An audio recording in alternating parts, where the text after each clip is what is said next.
Kita nyo naman, no? Combination of 3 colors. Imagine nyo na lang din pag nasa plate nyo na.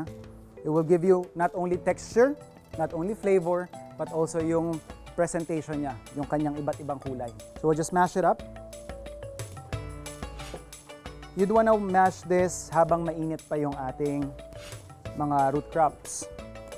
And I'd also wanna add some salt para hindi lang din puro tamis ng condensed at saka ng mga root crops yung nalalasahan natin. Actually, you'd be surprised na when you add salt to like fruits or in this case sa gantong putahe, mas lumalabas yung natural na tamis. And then we'll just add in yung ating condensed. You also have the option to add butter kung gusto ninyo. But for me kasi I wanna make this as simple as possible. Pwede nyo rin siyang dagdagan ng iba pang spices, like mga cinnamon. And another root crop na nisi-specialize nila dito sa community is yung ating yakon. Pansinin nyo, hindi ko na siya sinama sa luto kasi I wanna preserve yung freshness niya. So yan, makikita nyo, mukha lang siyang siguro cross between cassava, kamote. Pero yung loob niya, when we crack it, basang-basa, tapos makikita natin very juicy. Yung ibang variety nito, mas brown pa yung kulay. Ibig sabihin nun, mas matamis. So we'll just peel it off.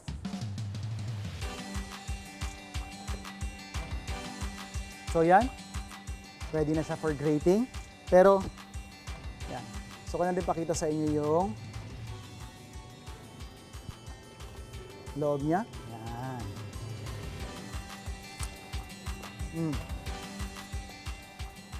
Pag ginagat mo siya, yung crisp, yung lutong niya, nakaka-addict. Napakaganda niyang pampatamis sa iba pang mga putahe. And, of course, this is healthier kumpara dun sa commercial sugar na nabibili natin. So, grate lang natin siya.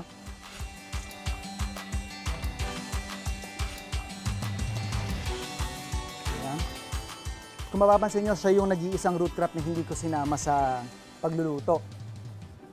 Yun nga, ang pinaka-unique or pinaka-magandang karakteristik kasi niya is yung kanyang lutong. So mawawala yan kapag niluto natin siya. Overall, siya yung magbibigay ng ibang texture doon sa ating dish na supposedly mushy lang, puro lambot, and tamis. But having yakon layered on top, at least magkakaroon ng kumbaga surprise na bite or lutong. Ile-layer ko lang yung ating mixture.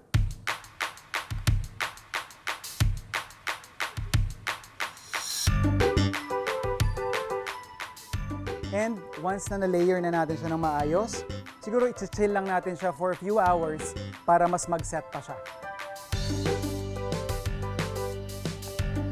And we're on our final steps. Ilalagay lang natin yung sabi nating layer kanina ng freshly grated yakon. And yung pinaka parang garnish natin would be yung ating marshmallow. You could use yung iba't ibang kulay, but since maganda na yung kulay natin sa ilalim, ayaw nating mawala yung kumbaga attention natin. That's why I'm opting to use yung white lang. Kung may oven kayo, yes, you can definitely put this inside the oven siguro for about 10 to 15 minutes.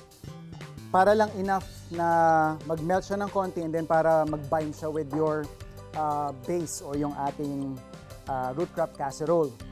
If you have microwave tapos sa plastic mo naman siya nilagay, you could also do it siguro for about a minute or 2 hanggang mag-melt lang siya ng konti. But ito yung pinakamadali, pwede rin natin siyang i-torch. Kailangan mo lang dito ng mas magandang control or ng mas magaling na control para hindi masunog kaagad yung taas while you're melting yung ibang part ng ating marshmallow para mag-bind pa sila.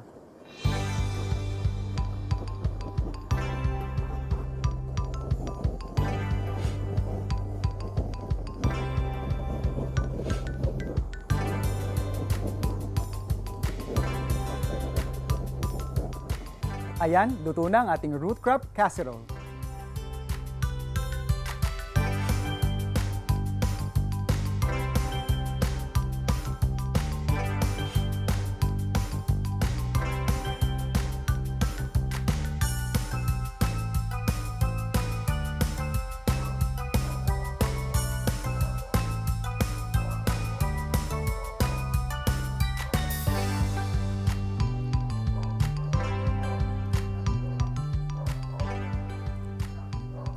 Tama nga yung idea natin na lagyan siya ng grated yacon on top bago nung ating marshmallow. Kasi yun nga, yun yung nararamdaman ko ngayon eh.